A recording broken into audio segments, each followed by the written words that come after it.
Good evening, everyone. Evening, because I'm right now in Delhi, India. So it's evening time here, and let me tell you, Mausam is awesome today. How is the Mausam? How is the weather in your city? Let me know in the comments, please. I'm absolutely enjoying the rains here in Delhi, and I absolutely intend to go for a walk after this satsang session. So, welcome to Leadership Satsang Session. For today, we're going to talk about something which is silently killing many of us. And we cannot silently take it anymore because we should not.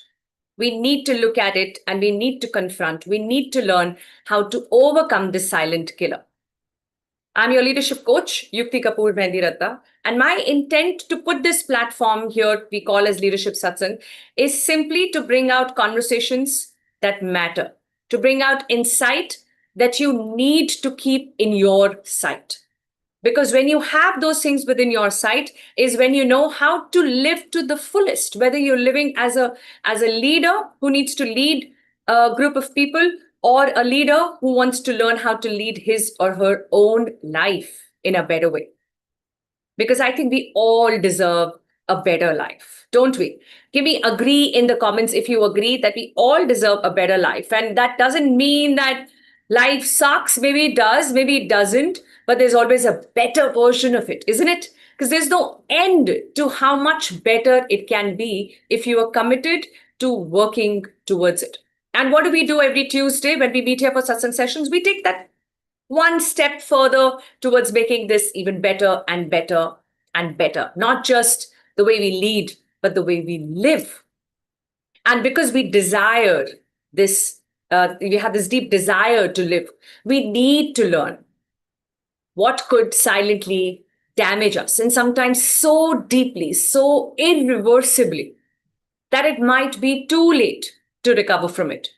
And that's not where we want to be, isn't it? We want to end it before we get to that point we call as burnout. That's what we're going to talk about. We're going to talk about the silent burnout, which no one is talking about, which even leaders don't talk about. And not because they are ashamed, they're uncomfortable, they're embarrassed, but because sometimes they are simply unaware. And so I want to bring this to your awareness today. Before we get into the conditioning exercise, meditation, and we should do that, we will do that in a bit. We're going to chant Om together so that we're completely in this moment to take the most of it. I want to put you through a reflection before I take you there today, right? I want you to first share with me in the chat, what is your understanding of burnout? Because we're talking about something very important, really, really important. And half an hour wouldn't do justice to it, but that's all the time we have. I don't want to take more of your time on Tuesdays, so I've kind of restricted it to just 30 minutes. But let's make the most of this time by diving into this deep level of reflection together. Tell me, what is your understanding of burnout? When I say burnout, what does it mean to you? Yeah, Indiran, welcome, Madhvi. Welcome, Madhvi. Premraj, good to see you after a long time. Yeah, Dinesh, same weather in Ghaziabad. Amazing. I'm loving it. Shafiq, welcome to the satsang session. I'm waiting to know your understanding of the term burnout. What does it mean to you? What does it mean to you?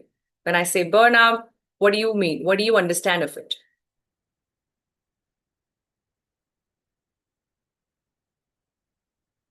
Okay, we have some comments coming in. Take your time, think about it. Think about it. Think about, what do you understand of the term burnout? Saying yes to everything that comes our way could be the cause of burnout. Yeah, Shafiq? But what is burnout? Exhausted. Emotional release. Emotional release could actually prevent burnout. Yeah, or it could be an emotional outburst, which is a result of burnout. What is burnout? What is your understanding of burnout? Give it to me in the chat. Like, there's no definition. I'm not looking for that dictionary definition. I'm looking at your understanding of it. What do you mean? We talk a lot about it, don't we? In the leadership parlance, in the management parlance, there's a lot of discussion around burnout. Organizations are talking about workplace burnout, and let's do some stress relieving game activities so that people don't burn out. What does it even mean? What does burnout mean? Doing excessive, which exhausts the body, restless work, Dinesh, okay? Suppressed emotion, okay? When you think 100 things in the mind, but body delivers only 10, very interestingly put, it's a condition where we can manage or remain productive. Burnout is a condition where we can manage or remain productive, or have we already crossed that stage when we call it as a burnout? Energy drain. Yeah. Okay. Okay. So let's stick to this understanding. I'm not making any corrections to it just yet. Let us now dive into the conditioning exercise. May I invite you to please close your eyes and sit as comfortably as you can, preferably in a meditative pose, which means Sukhasan, Padmasan, Vajrasan, whatever you're comfortable with. Or if you're sitting on a chair, just place them firmly on the ground, connect with Mother Earth, and take a nice deep breath in, please. Before we go deeper into this very relevant discussion today, let's go deeper within ourselves. With another beautiful breath in, feel the cool air entering your body. And as you exhale, feel the warmth of your breath leaving your body, preparing it for the next breath in. Another beautiful breath in, please. And breathe out.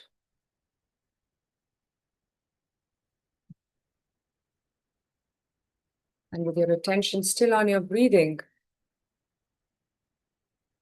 think about, when was the last time you felt truly at ease without wanting to achieve anything more, without wanting to prove anything? When was the last time I felt at ease in my life?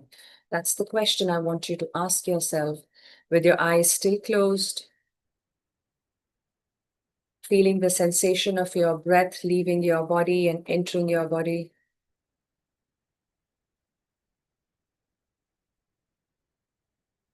See what comes up for you as you reflect on this question. When was the last time I was at ease with myself, with my life?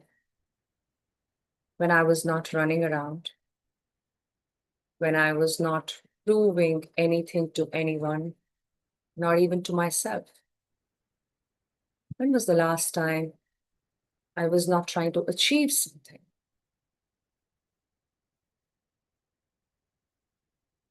And look at what's showing up for you.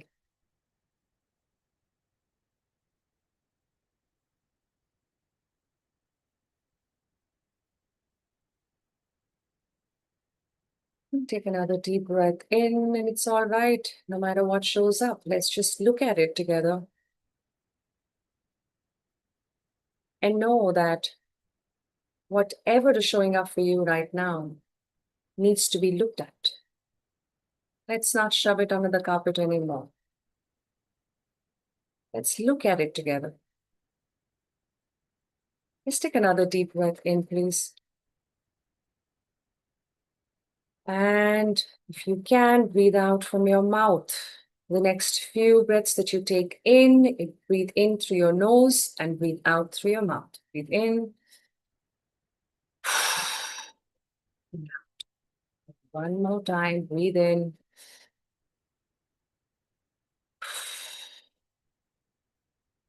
Out. Come back to normal breathing.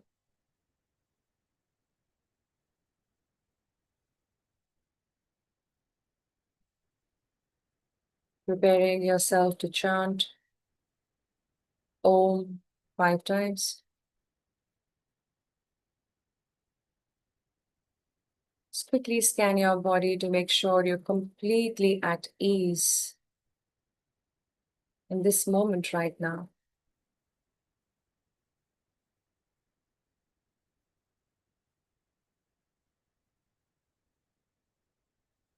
Don't be in a rush to complete anything. See if you can just be.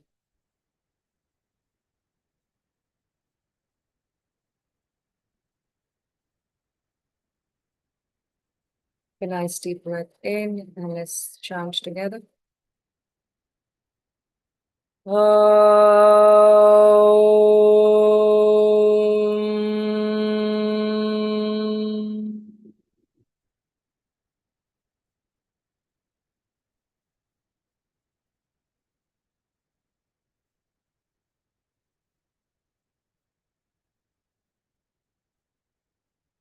Om.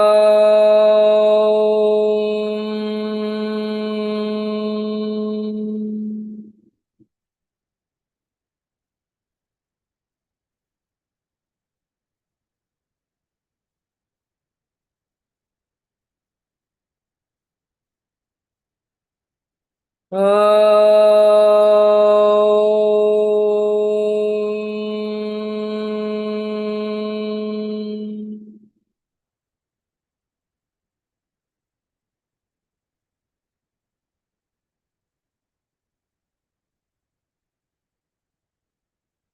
Om. Om.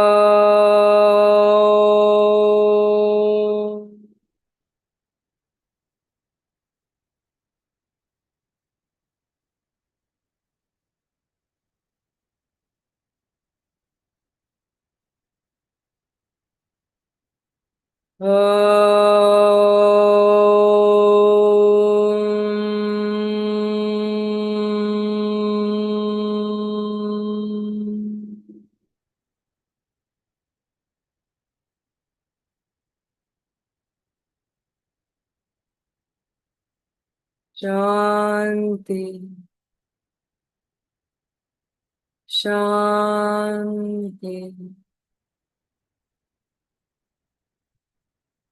Shanti.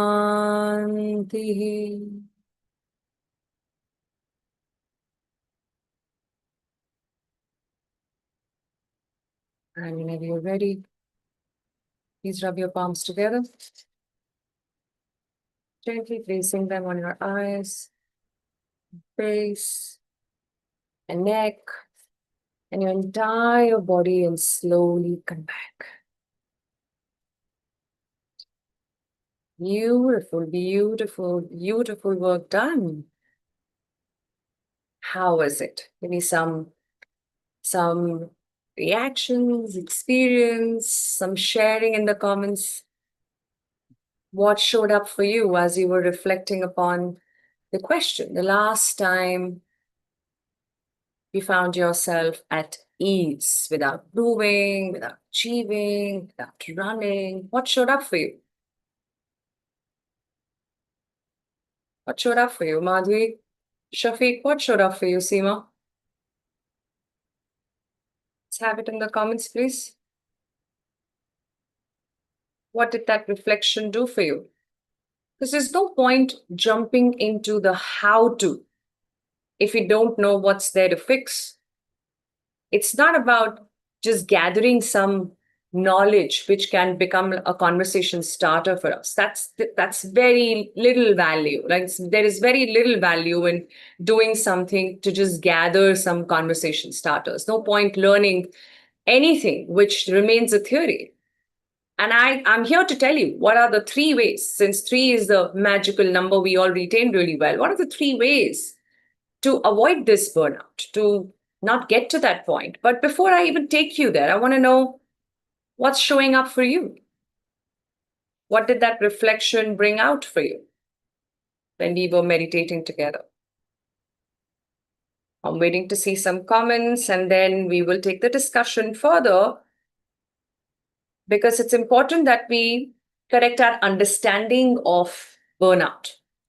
What is burnout? Burnout is usually referred to as overwork, right? But it's not just overwork. You see, the fact is that in this world, performance is rewarded more than peace, because performance is visible to all and peace is internal to us. And since so many of us are so outward, so external, seeking validation, seeking recognition, seeking support, seeking love, seeking acceptance, that whatever becomes visible to the world automatically becomes more important for us.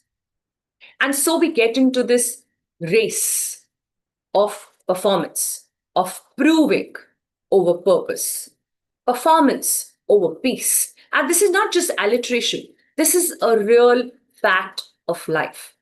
Ask yourself, with all the running around that you're doing, is that your way of seeking peace, or is it in fact taking you further away from it into this whole game of performance? Why? Because the world will value that, because that's where the rewards lie. And so, what is that reward that you're seeking is a question to ask. Because you know what? It's not the burnout that you need to worry about. Because if you've already hit burnout, it's already too late. You're already at a stage where your body has given up physically, mentally, and emotionally. That's what we refer to as burnout. If you look at the typical understanding of the word, it's when you are not functional anymore. It's also called as crash landing. That's how I call it, right? This is crash landing. It's all just kind of come to a point where you don't know how to pick yourself anymore. And that's the end of it all anyway, right? Or from there, the recovery is going to be slower, it's going to be more difficult, it's going to be less joyous. What do we want to do? We want to identify the early warning signs. What are the early warning signs, EWS, of a burnout? That's the silent burnout I'm talking about. That burnout, which is behind this statement that we make so often multiple times in the day saying, I'm fine. How are you? I'm fine. Even if you're not fine. Because so many times you're actually not fine, but you don't know how to deal with that. And suppressing that, making that as a sign of weakness, considering that to be something that leaders are not allowed to feel, is where the silent burnout starts happening. So I'm going to give you a few early warning signs, and I want you to confirm to me in the comments if you're experiencing that, please, because you matter to me. All the people here live with me right now are very important people for me. I know each and every one of you personally. So it's important that I ensure you are nowhere close to that stage of crash landing. That's not done. That's not what a leader like you deserves. But we need to be mindful of what these early warning signs are. Here is the first one. If you find yourself constantly busy, then give me busy in the comments, please. Give me busy in the comments where you're just constantly busy, even including weekends. You're busy doing something or the other. You're just too busy in life. Give me busy in the comments if that's where you find yourself. Let's see how many of us are really, really busy, very busy. Do we find ourselves busy? Saying yes to anything which comes your way as urgent deliverable always carries a cost of saying invisible no to so many things in life. I recall this from your earlier conversations. Absolutely, Shafiq. Absolutely. Thank you for bringing that up. When you say yes to something, you said no to everything else. So it's a mindset that we have where we think that, oh, you know what, I'm just this person who cannot say no, but you say no all the time. Every single time you say yes to something, you say no to everything else. Thank you for reminding us all of that, Shafiq. Yeah, so sometimes we find ourselves busy. The second early warning sign, as we call it, is when you feel a little guilty or a lot guilty while resting. Like you feel this sense of guilt for resting. Give me guilt in the comments if you find yourself feeling guilty when you're resting, as if you're wasting time. You're just resting, doing nothing. And doing nothing feels guilty. That's how you feel. Give me guilt in the comments if that's how you feel. That if I'm not doing anything, I'm wasting time. And if I'm wasting time, I'm guilty of it. Yeah. Third is when you are struggling to celebrate your success, because by the time you achieve it, you are already looking out for the next goal. You understand what I'm saying? You've achieved what you wanted to achieve. And now that you've got it, you want to move to the next thing. In your head, you're already there. You're already thinking how to get to the next level, for which the word I want you to put in the comments is non-stop.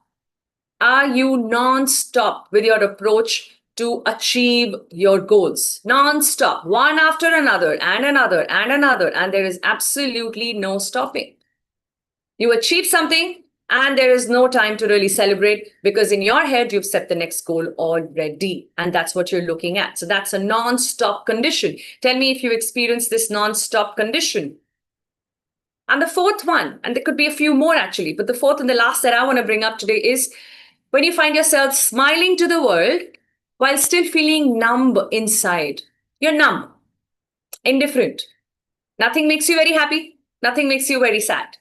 There is this state of emotional numbness, but there is this gentle smile on your face. Give me numb in the comments if you feel this numbness. You're just numb. You're numb to whatever is happening, whatever is going on. But you have this corporate smile, this professional smile on your face. Yeah, give me numb, N-U-M-B, numb in the comments, please, because these are the early warning signs of a burnout. As I said, burnout is not about overwork. Burnout is when you are not listening to yourself, when you are disconnected. That's what causes burnout. Are we now understanding how important this awareness is? Because only with this awareness, we will be more proactive to deal with this condition, which is a rather serious condition we casually call as a burnout. Wonderful. Thank you so much for your amazing participation in the comments. I'm absolutely loving it. I'm just reminded of one of my clients who came to me saying, Yukti, in the last 6 months, have achieved phenomenal growth at work.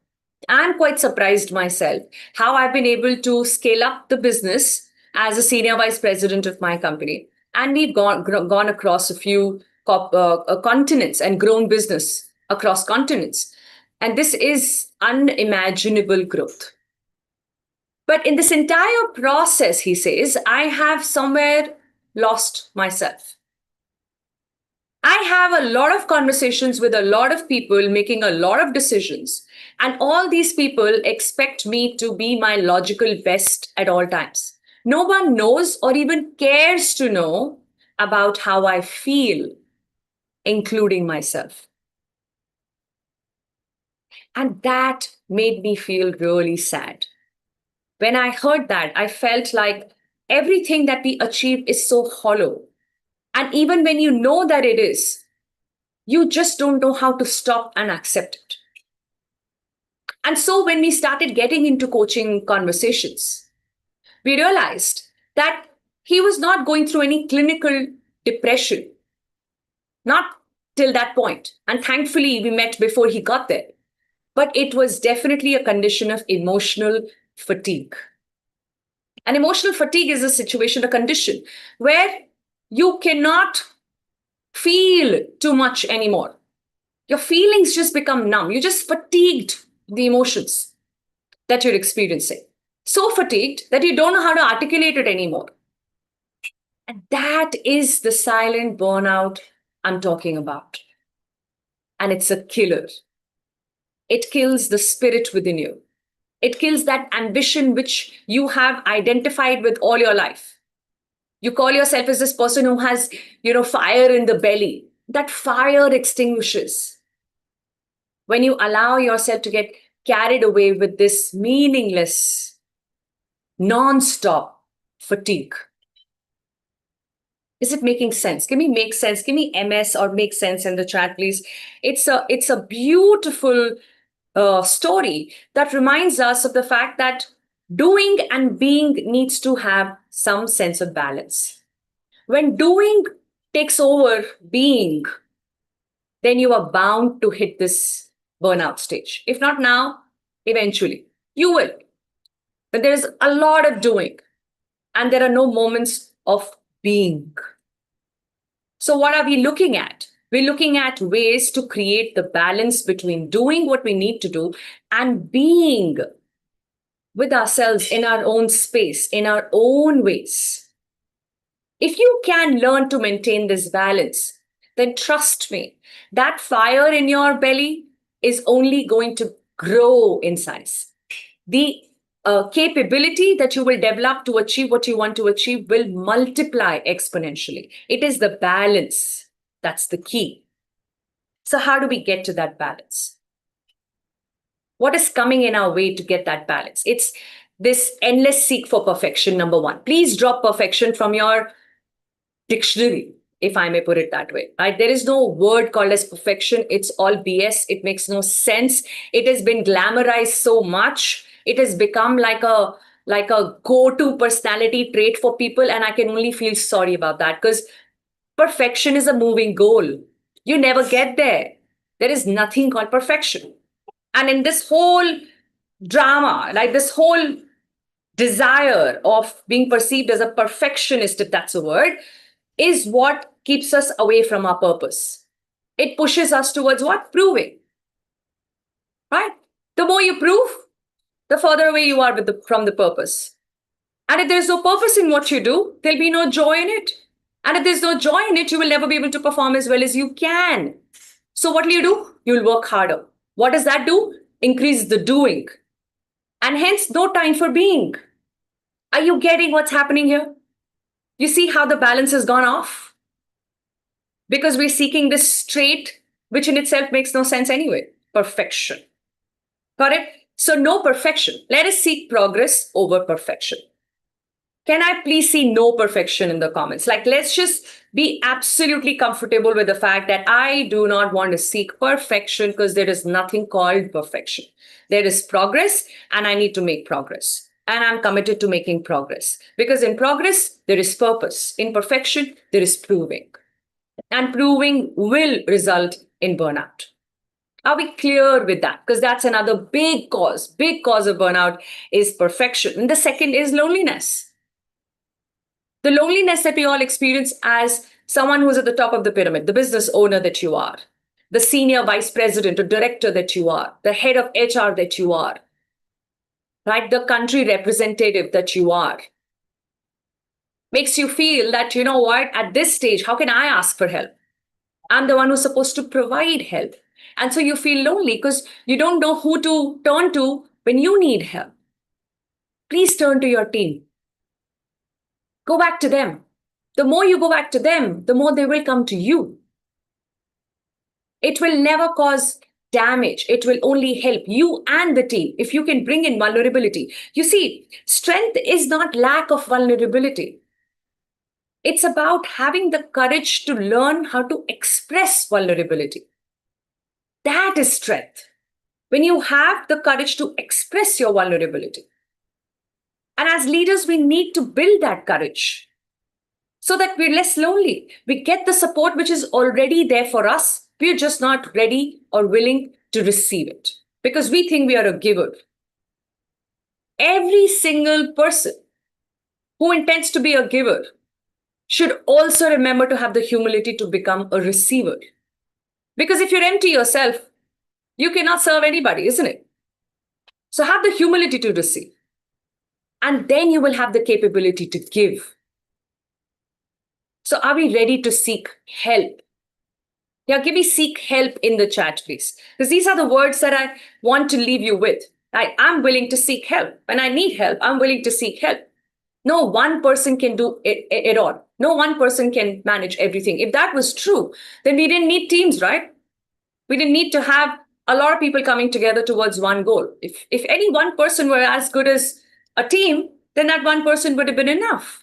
But we know that it takes a team to achieve anything meaningful. So let us seek help when we need it. It makes you a better leader if you have the humility to ask for help.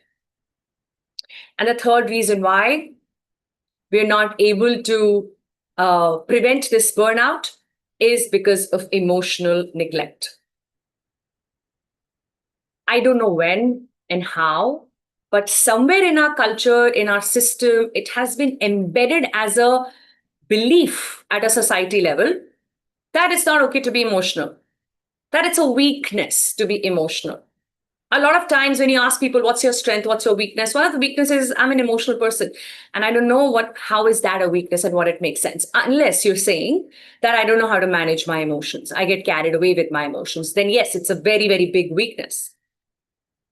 But Emotionally, connecting with yourself makes you a better leader. When you are neglecting your emotions, is when it starts becoming a bigger problem. It starts storing in, it starts bottling up, and that leads you towards that burnout stage. Right? These are the causes. So, how do we work on it? 3 tools that will help you to develop that resilience. And I'm going to share these 3 tools, even though we're just a few minutes off the time, but I will still leave you with these 3 tools as long as you promise me that you will implement them.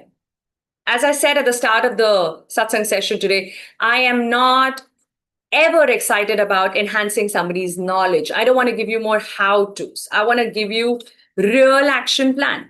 And what will make it real is your willingness to act upon it. That's what makes it real. Right? So tell me that you are willing to implement. Do you promise me that? I want to see promise in the comments, please. Give me promise. Let's have promise in the comment, please.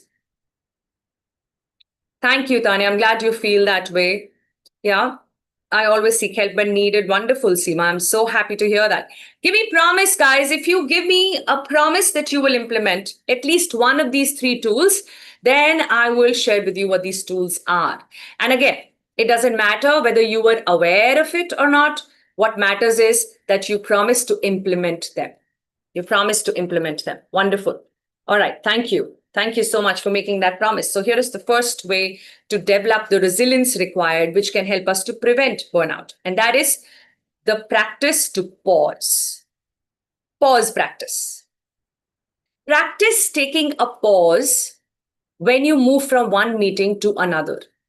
Pause does not mean a half an hour break. It means 2 minutes of keeping your eyes closed. 2 minutes. You have that much time. Trust me, you do. No matter how much you keep telling yourself that you're always running against time, time is going nowhere. You are running on a treadmill, which means you're not actually covering any distance. You're right there where you were. There's no point, right? If you really want to cover distance, you have to get off the treadmill and walk on the real road. That's when you start covering distance, right? So you've got to learn to take those pauses between 2 important meetings, between 2 important discussions, between 2 important conversations, between meeting 2 people. Whenever you can, as much as you can, bring in these breathers. These are breathers where you are consciously breathing. You're anyways breathing without realizing that you are. But in these moments, you know you're breathing and you're focusing on it. And you need no music or mats. You don't need yoga mat. You don't need candles. You don't need meditation music. You just need to sit somewhere comfortably and close your eyes for 2 minutes. Bring yourself back to your breath and then go ahead and do whatever else you need to do. Make this your practice. I'm calling it as a practice very deliberately. This is called as a pause practice. How many of you are willing to do this? Give me pause practice in the chat, please. Tell me in the comments that you are willing to take that pause. And in that pause, you could even reflect. You could ask yourself, what is the energy that I'm moving in with? As I go for this meeting, what energy am I carrying right now? Do a quick energy audit there. And what energy do I want to leave them with at the end of this discussion? Check. Be more mindful of your energy. You know what that means. I know you know it. But we can't be aware of it unless we take that pause and think about it, feel it, understand it. The second is to befriend the mirror. Become friends with the mirror. Not in a narcissist way. Not to look at yourself and say, oh my God, I'm too good for this world. But to look at the mirror and say, hey, you know what? You did good today. And tomorrow, you will be better. It could have been an awful day, but you did your bit. And you did good. And tomorrow, you will be better. That's it. I love closing my day with this. I love it because I think I deserve it.